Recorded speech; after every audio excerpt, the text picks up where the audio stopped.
Hello, everyone, and welcome to another Red Valkyrie Presents. I'm, of course, Shae the Red with my amazing co-host, Cyborg Valkyrie. How you doing today, Cy? Oh my god, my whole name. It's like I'm in trouble.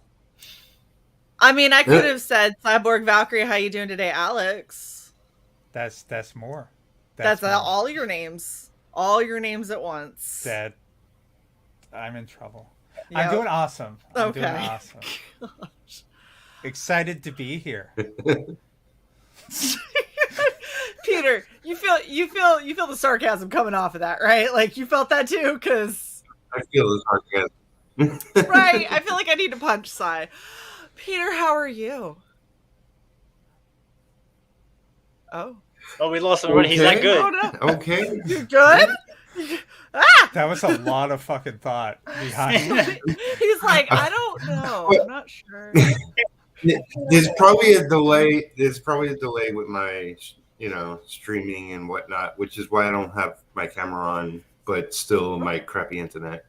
So Okay. Don't threat.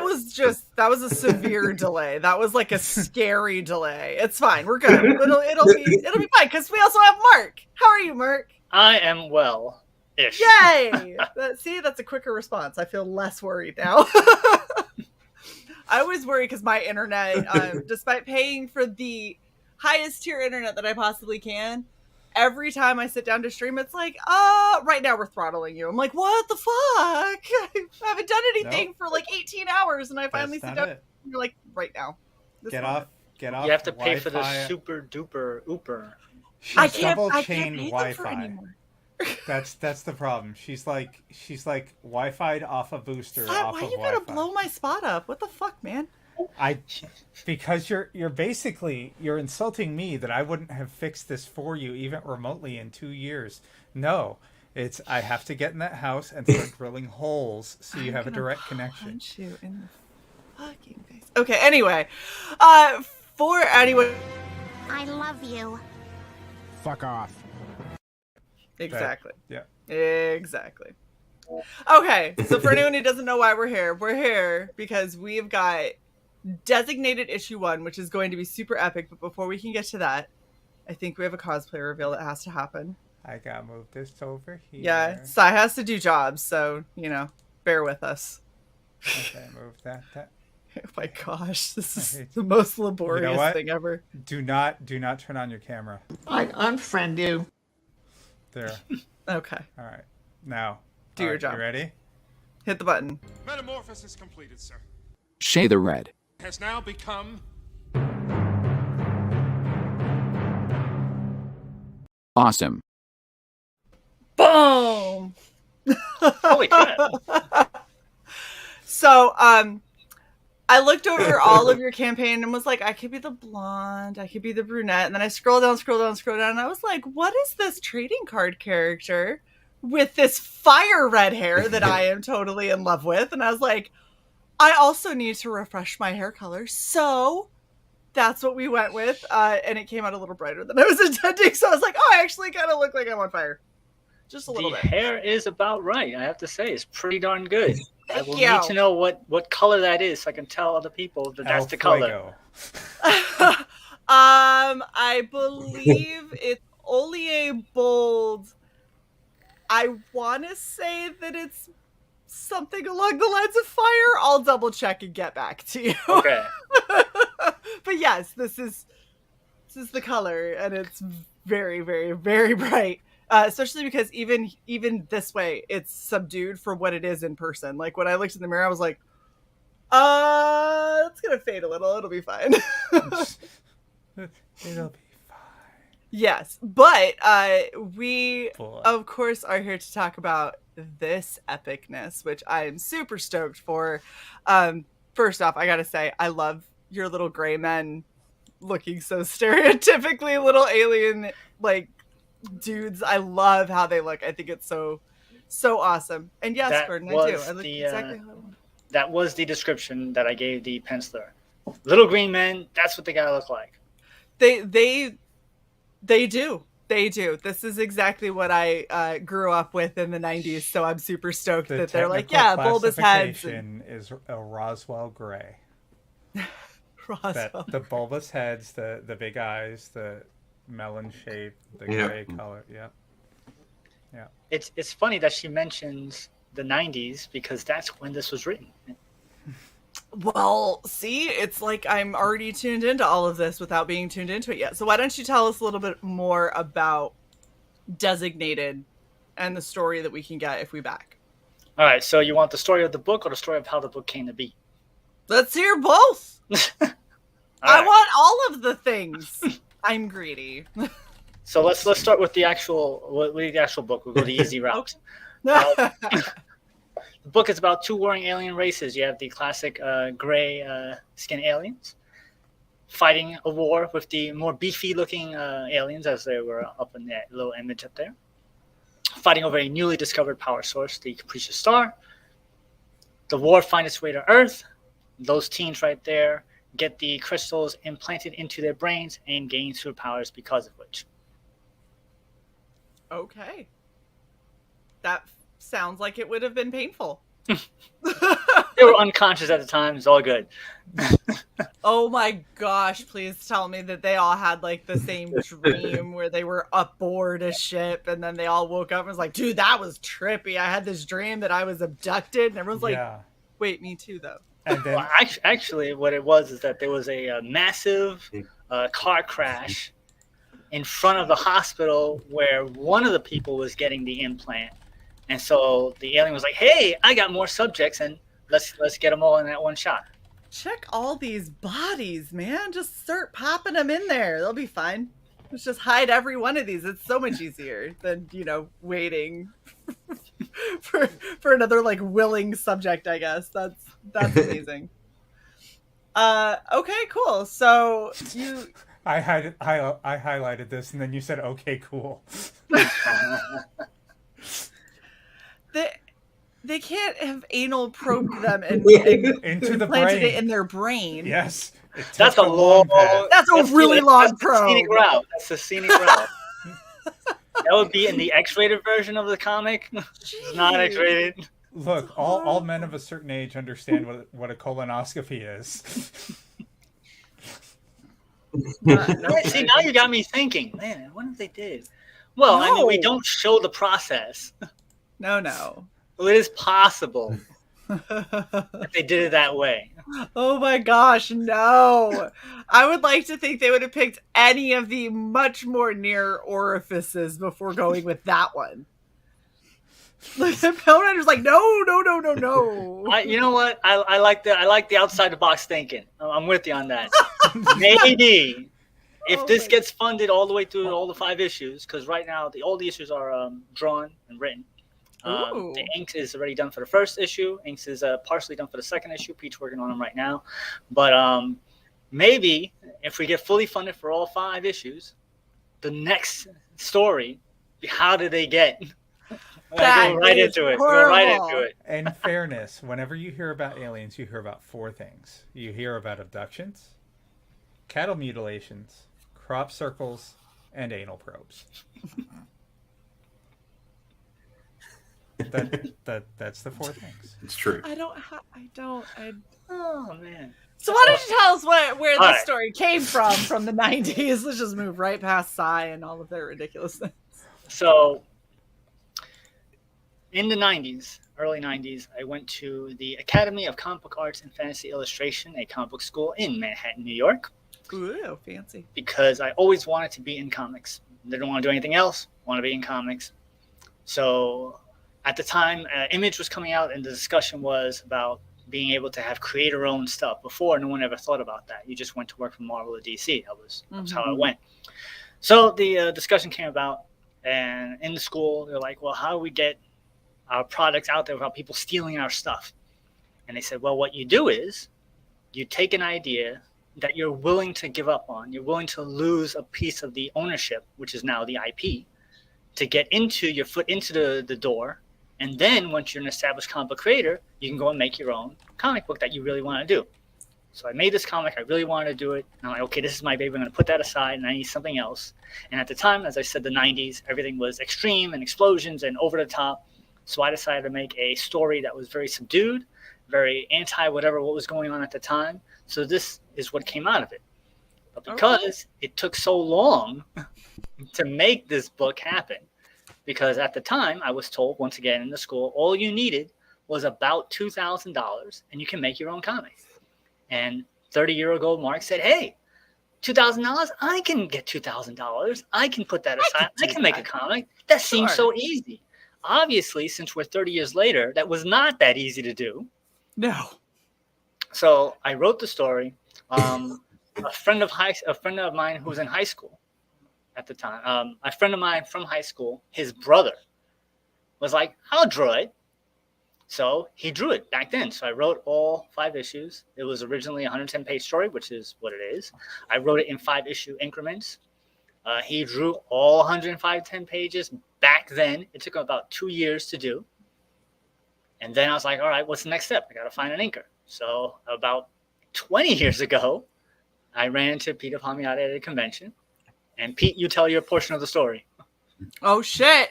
Hand off. Yep. Tell your portion of the story. I ran into Mark. I had a small New York convention. It was the basement of a church, and he was telling me about his project, and then he started showing me the artwork, and I was very impressed with the artwork. And he gave me a script, and I took it home and read it, and I was impressed with the quality of the writing. It was much better than anything else I was working on at the time. I was like, I'll link this project for you. And many ups and downs ever since then. We're finally doing something with it. That's awesome. That's actually happening.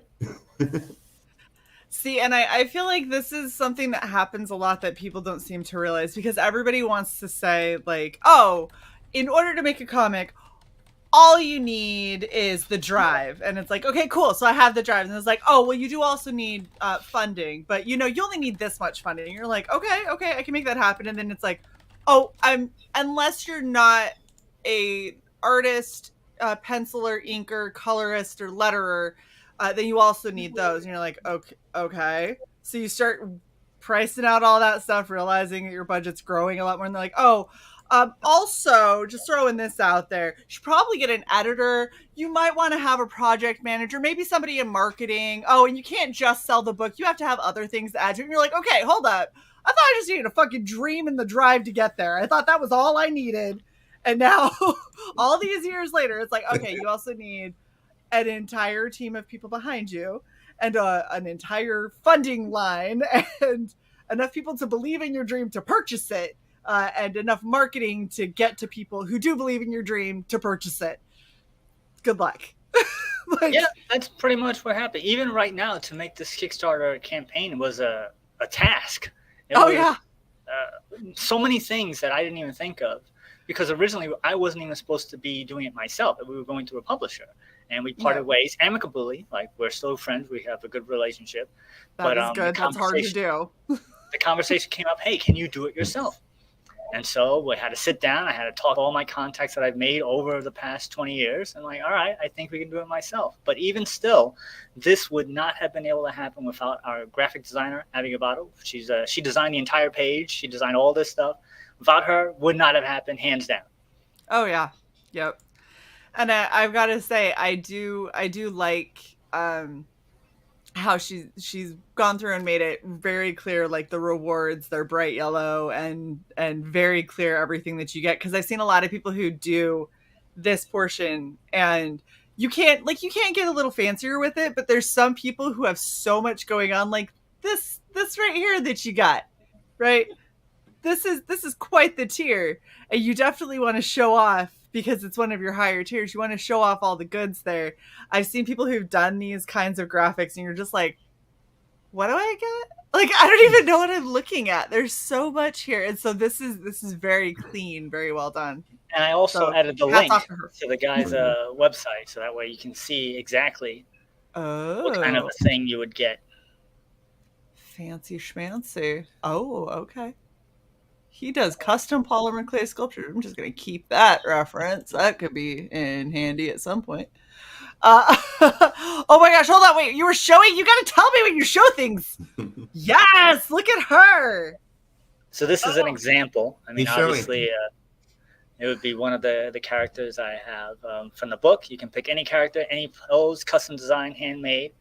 It's beautiful. This is not painted. It's actually made with the clay colors. That's impressive. So it won't fade after time.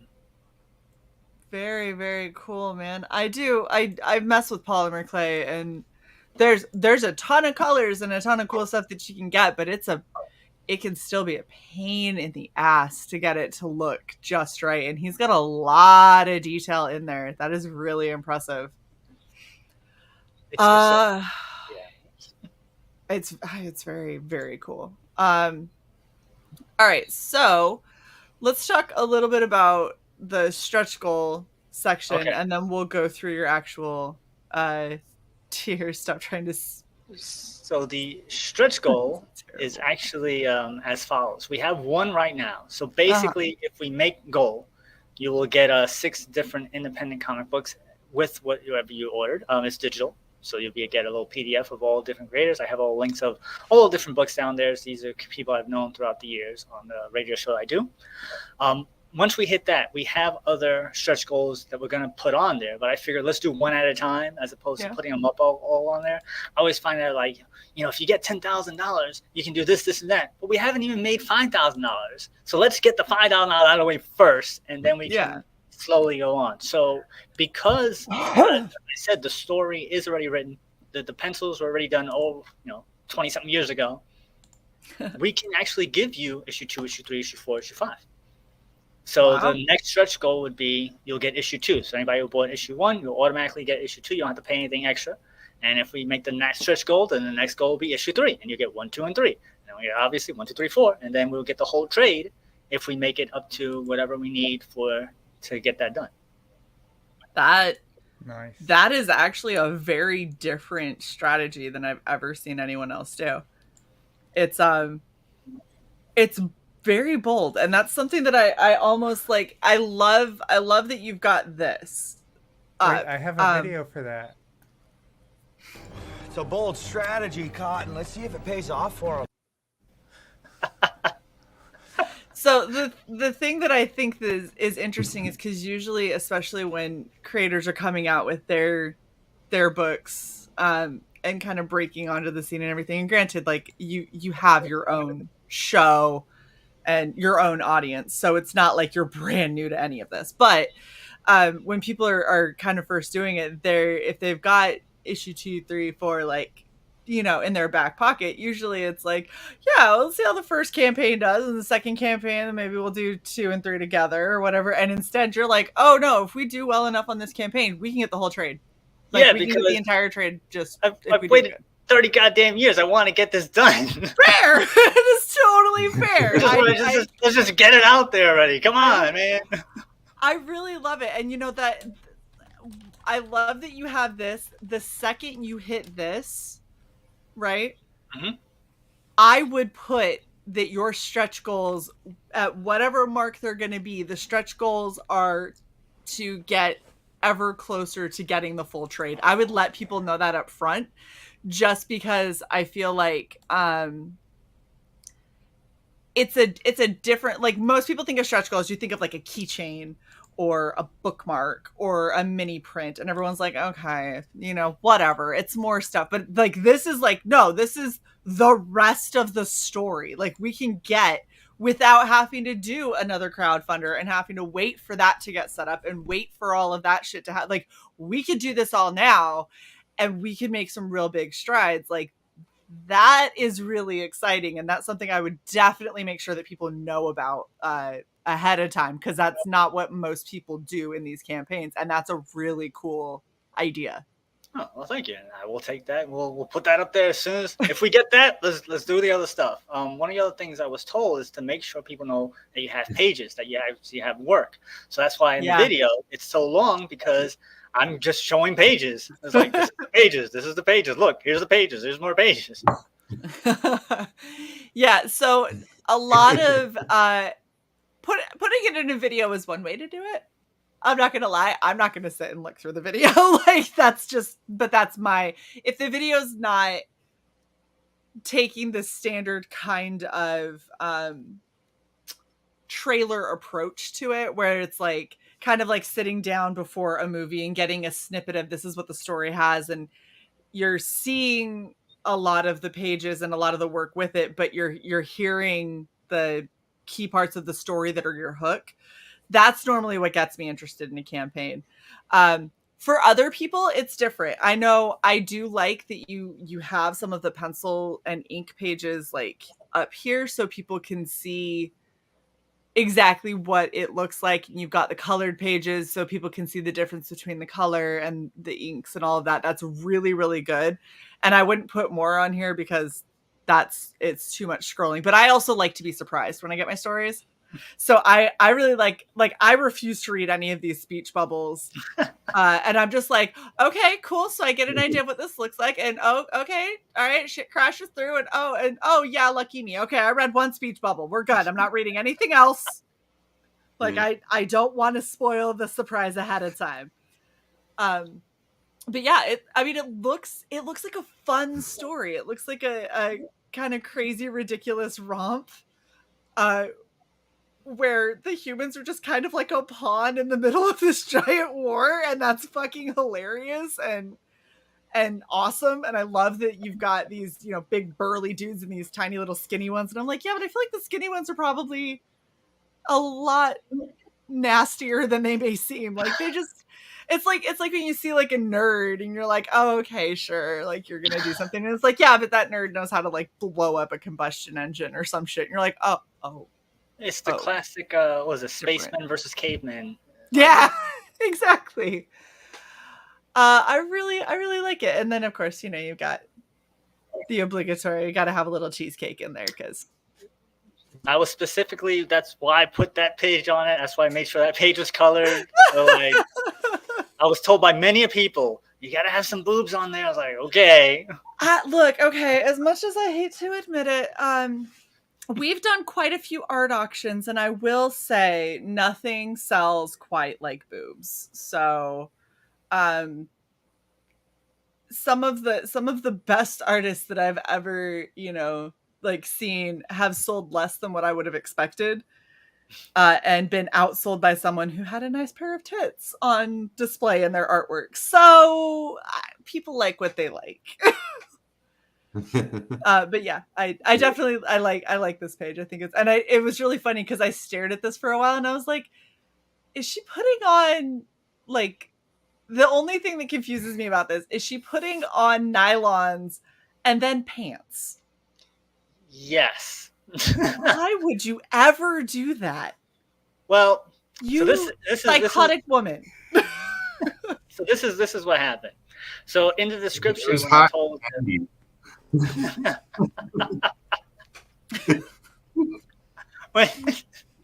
when I wrote the description for that panel for this page, I said she's getting dressed, and I didn't say that she was wearing pants, but he decided to put pants on her because her quote unquote costume, as you see in the trading card, is that she normally wears a skirt. Mm-hmm. So that was what he drew, and I was like, looks good to me. Let's keep it going. Well, so now I'm just gonna say this. Okay, so is her name Natasha? Is that what? This is Natasha Ash, yes. Natasha is a sociopath. That is now canon. She is psychotic because there's no woman out there. I'm going to say this right now. There's not a single fucking woman out there who is put on a pair of nylons and been like, these are comfortable. I'm going to keep them on and put on anything. The only reason we ever wear nylons is because we're like, I really just need something as a barrier when I have this skirt on. Like, that's literally the only, like, I need something to help my legs look nicer or to, keep from any kind of chafing. That's the only reason that we wear nylons. That's really it. Well, maybe it's well, I know he wrote it as a hot day, so there you go. I like my explanation. What was your explanation? I didn't hear that. I heard it. She's putting on saran wrap leggings because she's trying to cut weight for a wrestling meet. I mean, she looks like she could take someone down on the mat pretty quick. She does definitely look buff enough for that. By the way, I'm sorry for the noise in the background. Obviously, Shae has ordered, like, I don't know, individual little socks to be delivered one at a fucking time because my echo just keeps going over. I ordered components for like 4 fucking cosplays, you bitch. Okay? Shit shows up when it shows up. It's not my fault. Okay, Passmaster is just going off on your costume over and over and over again. First it was cleaning gloves. Alright, so we're just gonna... These gloves... Wow. These leather gloves are the same kind of shit you'd use if you were, like, working with welding, okay? They're welder's gloves, so fuck yeah. And secondly, you wish that when someone cleaned your house, they did it in a fucking corset, okay? Ain't happening. Get over it. I can't. Oh my gosh, I can't. The other thing interesting about this page is that, as you remember, he drew it way back when. Right. And he drew it over a course of time. I think, like I said, about 2-3 years to do it. So this is actually, after he finished the book, I had him go back and redraw a couple of panels. So this is actually his later work, even though it's in the first nice. page. Very cool. So this is like after gaining some skills and learning some new stuff, and then he goes in and he's like, all right, let me just do this again. Yeah. And let me keep her in nylons with pants. Actually, I don't even remember what the original page was, if it was pants or not. I would have to actually go check. I haven't looked at those pages in quite some time. It would be interesting to see. I love the idea of Natasha being a sociopath. I really love this, where she's just like, I just wanted to feel extra silky, or like she's like, I might get lucky, but I don't, like Past Master Dan said, women sometimes wear nylons when they don't want to shave, which is also accurate. So she's like, I might get lucky, but fuck that skirt. I'm going to put on pants. But in case I get lucky, let me just have a barrier so I can like, oh, hold on. Let me just take these off and don't worry about my legs. See, now you got me thinking, I can actually go look for the page. I have all the pages over there. If you want to see, I can find the original. While you entertain yourselves, I can go and look. Go for it. I'm curious. So, I'm now curious. All right, so you're on your own, Pete. Let's go, Pete. I remember it being the same, so we'll see. Oh, that'll be interesting. All right, sorry, Pete, so it has been 20 years. We're trying to confirm if she was always in pants or if at one point she was putting nylons on and wore a skirt, which would make more sense. But I to touch up. No, down. Huh. I mean, if she's crouched like that in a skirt, that's a whole other. I want to know why she's trying to put on 2 different articles of clothing at the same time. Look, so you know what? She's in a rush. I just want to watch the world burn. I have never in my life done that, no matter how rushed I was. Yeah, but you're also not a chick. I 1,000% have like tried to put on a shirt. Shae's gonna sit backstage until she understands what she just said.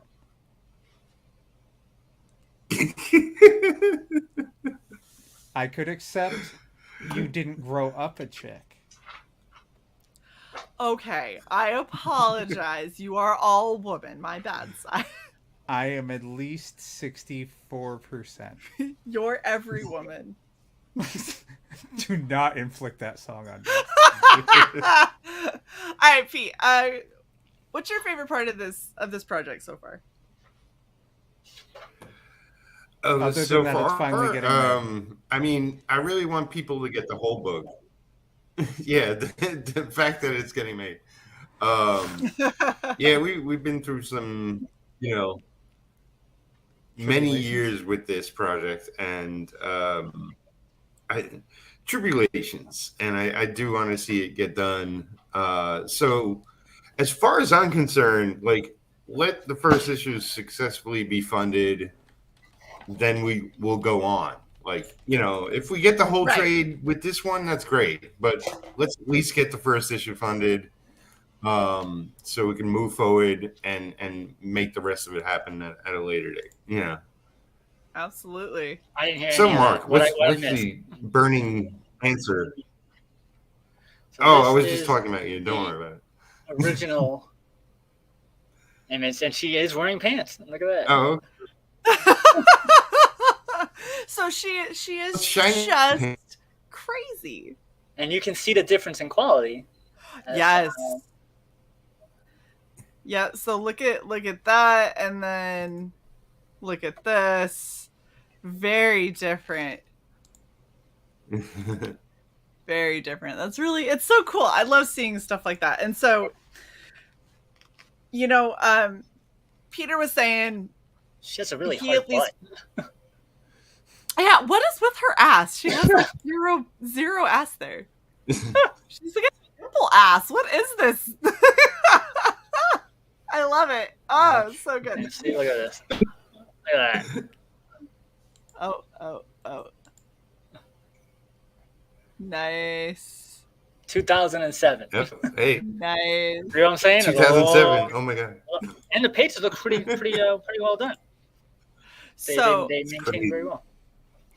One of the things that Peter had said is that, if everybody, if you guys unlock the full trade this go around, that's amazing. That's awesome. But at least making sure we get the first one out. Right. Part of me almost wants you to have them coming out as like floppies, and then over the course of a couple, campaigns, and then be able to do a collected version where you include like side by sides of the previous inks and the inks now, and all of that kind of stuff, where you get like the inside look into it. You get a little of the backstory about what it was like when you first wrote it. Some of the things that you've changed over the years, or the journey that it took to get to this point and everything. All of that stuff is stuff that I find really interesting. At least personally, because I like to see, for sure. I like to see progress, especially in artists, because that's something that I've been working a lot on. And so when I see artists that I'm like, wow, they're really, really talented, and then you look before and you're like, hey, you had that same problem that I have with anatomy, but look, you got over it. So if I just keep practicing, I can, you know what I mean? Like it's one of those things that's kind of encouraging. But then there's also, I like the human aspect. The thing that I like probably the most about indie is the fact that you get a chance to really learn about the creators and their motivations and their storytellings and how that all came to be. And that makes the stories a lot more meaningful. And so being able to do something like that in a massive collected edition, make it really nice. Look at, cost of hardcover, because a lot of people have been able to do that a lot cheaper than they could, even just 2 years ago. But looking at all of that and kind of doing a nice deluxe edition of it would be really, really awesome to see in the future. I never thought about including those other pages, but that's actually a really good idea. It's almost like I'm good at this side of the marketing aspect of things. I've totally changed. By the way, it's really funny because I'm trying to get into the next semester of college courses, and I'm changing my major. So I'm changing my major into business admin with an emphasis on marketing, specifically because I'm like, I feel like I probably should do this instead. because before it was InfoSec and nobody cares about that, No one. including me. And one of the things, as you mentioned, throughout the years, we were going to be 5 issues. We were going to be a graphic novel. We were going to be 5 issues again. It was going to be back and forth and trying to get it done, just a journey. You run into so many people who either have money and say they're a publisher, but they're not. You have people who say they're a publisher, but have no money. You have people who are comic guys who say that we're a publisher. You have, it's so many deals and promises and all these things you go through. And you're like, yeah, this guy's going to do it. Yeah, this guy. No, not this guy. Yeah, this guy. No, not this guy. Yeah, no, not this guy. And here we are. Yeah. So like, do it yourself. What Daniel says, fine, I'll do it myself. Well, and as much as I know it's daunting, especially because to try and be a creative that is a jack of all trades, being somebody that has the creativity to write or draw or color or do all of the above, and then turn around and have enough business savvy to be able to handle that side of things, like, it's fucking hard as hell to do all of it. It really, really is. And so you've either got to build a reliable team around you that is capable of handling the aspects where you are less adapting, or you've got to learn a new skill set, and all of that takes time. But the one thing that I've learned probably the most through all of this is that I refuse to ever put the future of my dreams in another person's hands, because nobody is ever going to get it done like I would. They will always get it done on their terms that benefit them the most, and when that no longer is a benefit to them, it's no longer a benefit to me. So there's been plenty of tears. So many tears. Oh, it's all the tears. All right, let's talk about your speaking of tears, let's talk about your tears. That was nice. Thank you. All right, I'm gonna go down to your graphics because it mirrors what's over here, but it's just easier to read. All right, so for $1 small dollar, what do they get for $1? So I host a comic book radio show called It Came From the Radio. We've been on the air for quite some time. Through our Patreons, we have for $1 a month, you get a shout out on our show. So I figured, why not throw something on there? I did not know that there would be a pledge without a reward. I thought that when you're doing Kickstarter, you put that up there, but apparently Kickstarter puts that up there. Yep. So I didn't know that was going to be there. So I was like, well, so a pledge without a reward, I don't want that. I was going to get something for $1. And that was why I came up with the idea to give them a shout out on the show. So that was kind of a mistake, a happy accident, as Bob Ross would say.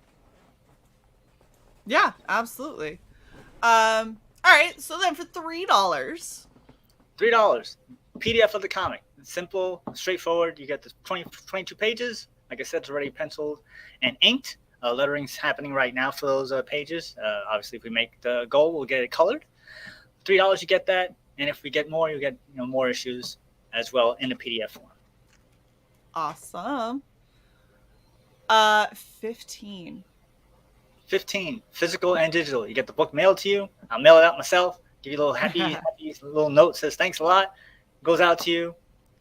Straightforward book, and then you also get the PDF.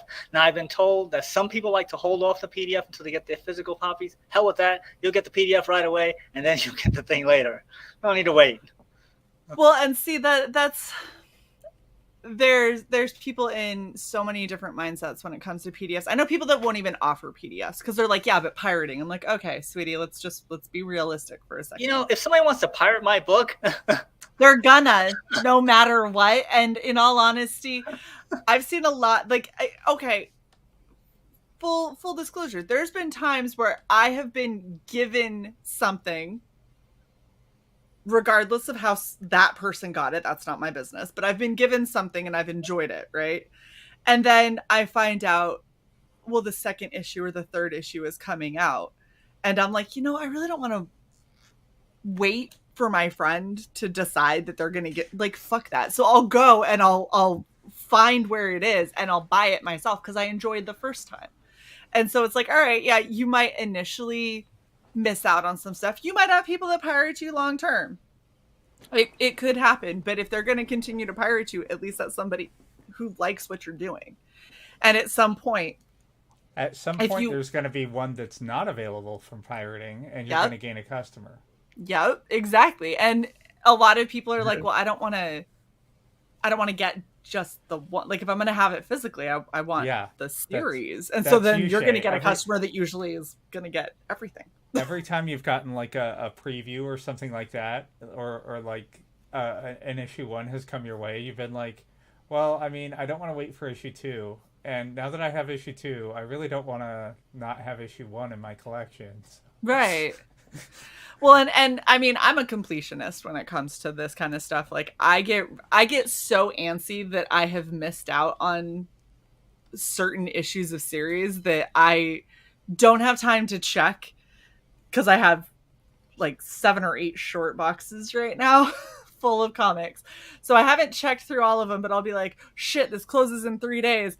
I don't remember if I backed everything. I'm just going to back the tier that has it all. And then if I have extras, then I'll give them as gifts to someone. And then I back it all. And then I find that I've done that 3 times and I have 3 sets of everything now. It's like, it'll be fine. So here's a little story. This ties in with both things that we're talking about. Mm-hmm. Back when I was in the comic book school, RoboCop Part 3 was coming out in the theaters, but it was an issue where it was already released on bootleg, and somebody brought the bootleg to the comic book school, and we saw the movie in the comic book school on VHS cassette on bootleg. I liked it. I was like, I'm going to go watch it in the theater when it comes out. So I went and I paid and I saw it in the theaters. So if I did not enjoy it, I probably wouldn't have went to the theater to pay for my ticket. So that's another thing. Like, if somebody gets it through unusual ways, if they really like it, they will support you. Absolutely. And see, that's I look at it as it really depends on what you're going for. A lot of people get super focused on that profit number, and I'm gonna be real with everyone listening right now. If you only ever focus on your profit, you are going to be the most miserable creator in the face of the planet, because that will fluctuate with every single campaign and every single book and every time you do anything, month to month. Like, as a creator, and I guarantee both Peter and Mark can sympathize. Cy and I have watched where we'll have a month and we're just crushing it. We're like, yes, this is awesome. And then the next month, $2. And you're like, fuck, that sucks really bad. Like, okay, cool. Let's what did we do 2 months ago that worked so well that we're not doing now? Let's figure that out and figure out how to get that money back. Or, oh no, that was a one-time thing, so now we got to find another hook that's just as interesting. That's part of marketing. That's part of this whole creative endeavor. So if you're focused solely on the profit, it's going to be a miserable time for you. If you're focused on the craft and the storytelling, that's another person reading your book. That's pretty fucking cool. And over time, that person may very well turn into a customer. So I love when people do digital. I don't typically read digital unless I'm traveling, but I love having the option to do so, especially because I will put all that shit on my iPad or whatever. And then when I go travel somewhere and I meet someone, I was like, oh, you know what? Well, you would really like, let me just pull this up real quick. And I end up promoting for people, because if I really liked your story and I find someone else who I think would like it, why wouldn't I share that? Nice. Yeah. There's a lot of positives to this kind of stuff. All right. $20 here. What do we get here? $20, you get the PDF, you get the physical, and you also get that exclusive Natasha Ash trading card. I know we're working on more cards, so before I would say within a couple of days, we should be adding more cards. You get like a trading card set of all the main characters. Right now, it's just the Natasha card. Okay. Cool. $120. $120. You get the physical, digital, and you get the original artwork. You get a page just like this, mailed to you, signed by Pete. Sign, where is it? Oh, wrong side. Signed by Pete. Original page, randomly inserted out of the first issue. Not this. You won't get this page because this page. But you can get the other page, the new version. Unless you of this pay page. extra. You pay extra to get the original older ones. I like that. You can get call it the nostalgia tier. And once again, shout out to my graphic designer. She actually put up the black and white version of the colored version, so you can actually see the difference between the actual page. Nice. Very cool. All right, and then this is probably one of the most creative ones. So the 220 tier. Yep. So like I showed you before, you get the figurine custom 5-inch or 6-inch. It's 5 or 6 because the bad guy is 6 inches, so she's be a little taller. But like I said, you get a 5-inch custom made clay sculpture of any of the characters in the book. Since you have them on the cover, you know which ones you can choose from, any position, handmade, custom made, or the actual bad guy. That's so cool. I love that. I just think it's such a unique thing. Like, people keep on upping the ante. We had a bunch of people that started doing the acrylic standees, and we have people that started doing 3D model stuff, and now it's like, oh, and now we got clay figures. Like, we're just gonna keep upping the collectability factor of all of this stuff. That's a really cool thing, and I love how you have you. Yeah. And that actually is a smaller version. I think that picture is like a 3-inch. I don't even think that's the full 5 of me and her, she and I. Oh wow! So the details of what I showed you there, and that's why I included the link to his website so you can get an idea of what you're getting into with his stuff. That is so cool. Okay, and then for a whopping $1,020, what all are we getting here? Those are the big collectors out there. You get the comic, digital, physical sent to you, and then you can get a 12-inch clay figurine, or you can get a diorama of all the characters, the 5 main characters and the bad guy, in a battle scene of your design, made by Shadow Rabbit Art. Very cool. That is insane. I like that you can get a battle diorama. Like, yes. Just sit there and play with little claymation type shit. That is awesome. Okay, and then you have your add-ons. So your add-ons are pretty awesome. You've got the Natasha trading card. Yep. And even we were talking about little things you don't know, like the placement of the word designated in her name. That's graphic design. I didn't know that. Like, oh, who's going to do that? Oh, I guess you got to do that. Like, these are the little things that you don't know you need until you need them. Yep. And even the word itself was designed. I didn't know that was a thing either. Oh, you just put the name. No, it has to be the logo for the nine. Like, holy crap. So, yeah, so she did that as well. And then we also have the other trading card, which is the War of the Independence trading card, which I have right here for my character Sunburst. She is actually the first character I've ever gotten published. She is in War of the Independence issue number 1. She's in a little tiny area up there by Dave Ryan.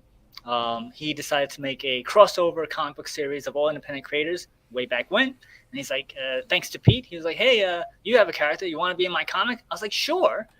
And that's how she got in there. I love and through that, we actually got my first ever published comic book, which is the War of the Independence issue number 2 Phaser Sunburst crossover. It was with myself, and it was with Fabian Nicieza, Mariano Nicieza. Sorry, Mariano, which is Fabian's brother, who created Deadpool. Very cool. So as you can see in the picture of me down here in the Meet Creators, that's me pointing to my comic that actually came out. I like it. Very cool. Well, and that is your epic team that you've got, and I like your in conclusion. Buy our book. Yeah, that's buy our book. Just buy it. You don't worry about reading the rest of this. Just buy the book. That's the part that matters. That right there. Yeah. Everybody go back. It was something that was told to me, like, try to make it as simple as possible. Try not to make it complicated. Just put the book. Here's some stuff. Go get it. Yep. He tells you exactly what you need right there, guys. It's very, very straightforward. Just go buy the damn thing. You have a lot of great tiers, and for people of all budgetary levels, I will say there is quite the jump between these two.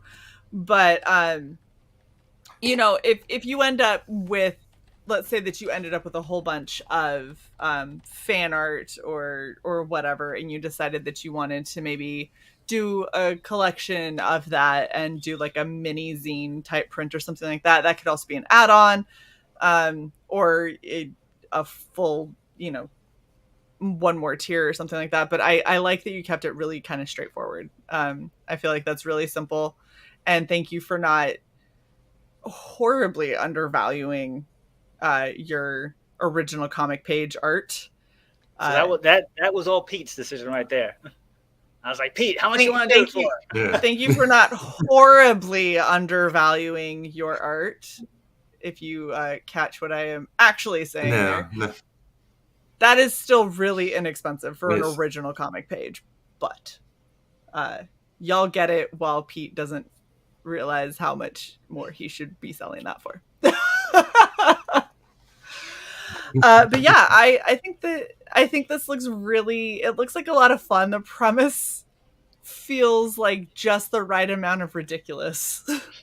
Like it feels just insane enough for me to be like, yeah, okay. I like that these kids are just like, yeah, by the way, you had this crystal implanted.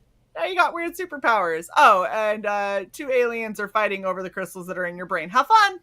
It's like, and that's kind of how the book is. I don't talk down to the audience. I don't go out of my way to explain stuff. I just show what happens, and people who know what happens will have those bits of answers. So if you get in power, you don't know how the powers work unless you have a montage or whatever, but the story is pretty small. It's like the main part of the story of the 5 issues is probably like a day, maybe a day. After the implantation through the orifices, it's about a day. That happens through the nondescript orifices that will be determined at a later date. Yes. So yeah, I kind of just stuff just happens. That's how it kind of goes. Stuff just happens. Which is how it should be. That's something that I wish more people did. Like, you are in a visual medium, show, don't tell. Wow. Thank you. Did you get any powers? Was that the power? Yeah. Do you have superpowers now?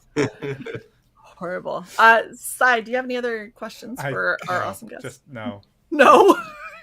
just no. No more questions. I have put my mark on this stream. It is enough. Wow. Before we wrap, Mark or Peter, do either of you have anything else that you want to kind of throw out there that we should know about this campaign or project in general? Pete, I'll let you go first.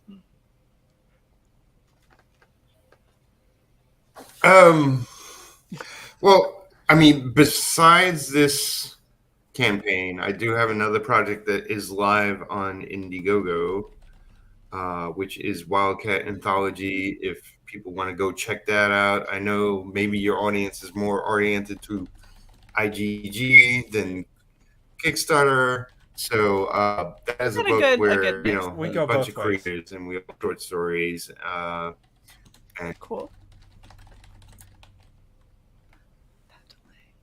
Yeah, okay. That's great to hear. Some channels are like strictly Indiegogo or whatever. Not this one. But yeah, that one just Wildcat Anthology just got funded, and there's 10 days left. Our project has, what does it have? 16 days 29. left from Space Station. 16. Yes. 16. Yeah, it's always a delay with me. Well, what it is that Pete is in the future. 16 days to make this happen. Mm-hmm. Go ahead. And less than 3K to get there, so that's doable. Yeah. All right, Mark. Let's make it happen, folks. There you go. Do you got anything else, Mark? I always like to throw out what the powers are, because that's always something people usually want to know. Powers are very low key. A lot of the story is, why does this happen? Why does this happen? I try to make things make sense throughout the book. One of the things that I had to do for doing a Kickstarter now is to go back and reread the whole story, and it holds up. It's like I'm reading and I'm having questions, not remembering a lot of things I put in there. Like, why did I do that? Why that? But over the 5 issues, of which this is the first 22, makes sense. I'm like, oh, okay, I understand why I did every single little thing. So the powers, since it's in their brain, I gave them brain-based powers. So we have the main character, Natasha Ashe. She has the ability of enhanced gut or intuition. So like most people have that little voice that they hear in their head and they don't listen to it. Hers is much more stronger, and she listens to it, and things usually go her way. But that does not necessarily mean that she can win the lottery. It's just that out of the outcomes that she's presented, she usually picks the better one. And she was based off of Britney Spears when I created her back then. Going up, the male, Asian male, is Adam. He is based off of Adam Park from my Power Rangers, my favorite Power Ranger, Adam. And his name is Adam. That is why he looks so damn familiar. Okay. So, yes, each person is based off of somebody who I either know or I've seen. And I felt that what helps is that if you have a photo reference of a person or a character to send to the artist, it's so much easier than describing what they look like. Yep. So even now, people are like, oh, what do they look like? I like, well, this is the original picture I sent to the guy. This is his original drawing. Go forth. And then they'll take it and make their interpretation. So that's Britney Spears. Natasha Ashe is an actual girl I knew in grade school. She was my very first kiss. That's where she gets her name from. Adam is Adam from Power Rangers. He has enhanced strength, speed, and endurability. But I like to call it mind over matter, and it's only in times of duress. So, for example, if you're trying to catch a bus, you can run faster than the bus to catch up to the bus, such as Usain Bolt, because he is the fastest human right now. So he can run as fast as Usain Bolt is when under duress. That's an important thing. You turn it on, turn it off. It has to be in a situation. Right. Then we move up to Kelly. She was based off of an actress, Kelly Hu, which I had the hots for back then in the 90s. Her look is actually based off of the Olsen twins, because at a certain point in time, they had a certain look to them, and that was what they looked like back then. She is my favorite. She is a teenage female, and correct me if I'm wrong, but teenage females have an abundance of emotions. No, not at all. So emotionless little robot monsters. So her powers is that she has the ability to absorb the highest, strongest emotion in an immediate area, absorb it, and then redirect it. So because she's so emotional, you don't even realize it's happening. You know, she just starts crying. Why am I crying? Because somebody in her immediate area is freaking out or really sad, and she'll get that emotion, and then she can project it onto everybody else. So then everybody else will get really sad. Then we move down. Then we move down to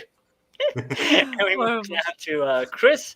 That was my friend, my first best friend, which was Chris Hughes. It's a black guy. It's based on the guy. I saw a movie called The Day After Tomorrow. I was like, if I was gonna create a guy, he looked like that. So if you watch The Day After Tomorrow, the black guy in that movie, that's him. He has what was the term? Eidetic memory. So it's an actual thing that's right now that Mary Lou Henner, the actress, she has that ability that she has super photographic memory, but he takes it for one more level. So he can remember anything he sees or reads. Therefore, if he read a dictionary, he can read it at normal speed, reading a dictionary, and he'll remember all the words in the order the words are. But that does not necessarily make him smarter. Just makes him know that he can remember stuff. And then we move down to Ed, which is the 5-year-old boy who's a younger brother of Adam. And he was based off of a character from the Godzilla movie, Godzilla Raids Again, that had a little Chinese boy with a little hat and little shorts. If you remember ever watching Godzilla, there was that one movie that had that little boy. That was him. I was like, that's the kid. That's what I want to look like.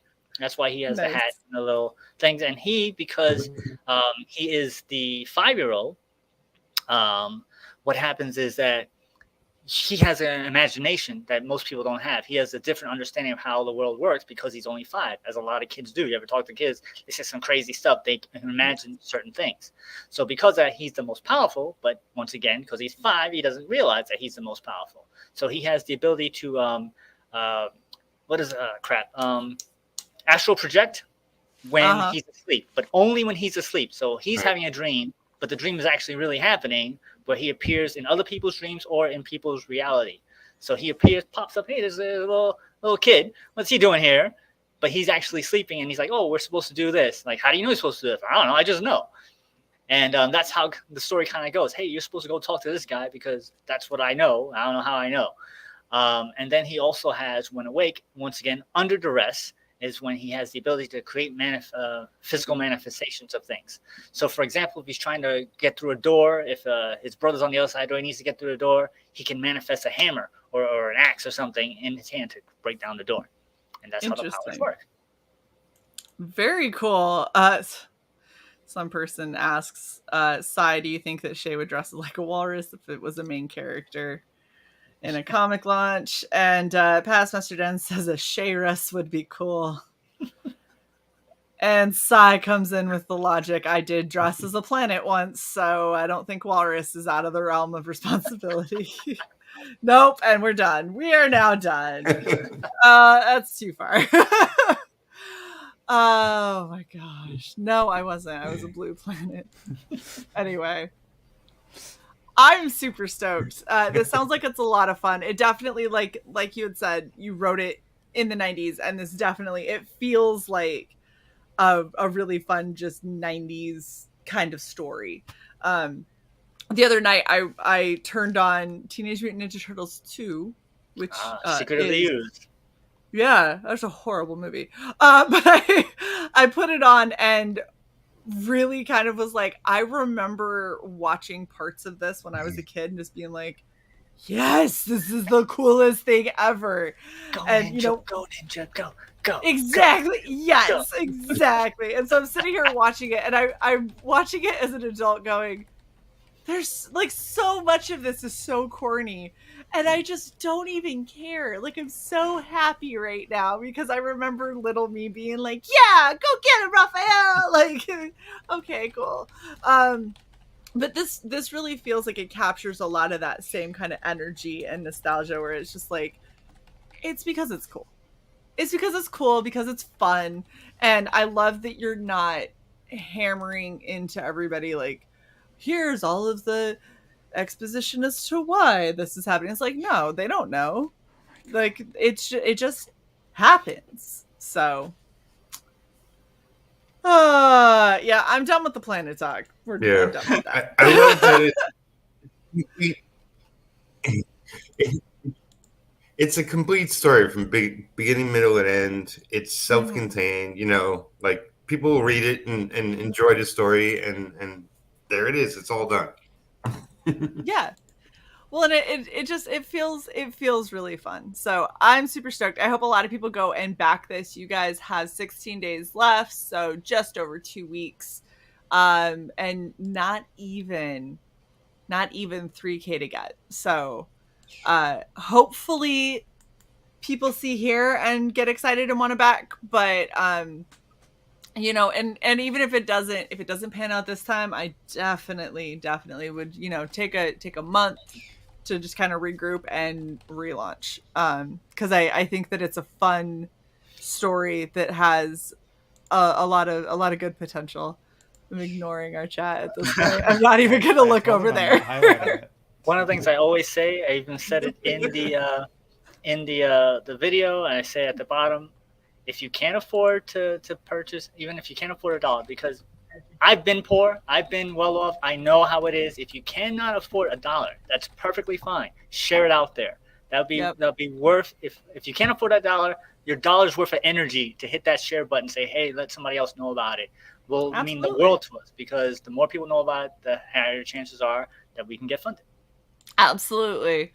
Well, I want to thank both Peter and Mark for coming and hanging out with us. You guys have been fantastic guests. Thank you, Sai, for helping get everything set up so we could actually do the stream. And of course, thanks for the chat.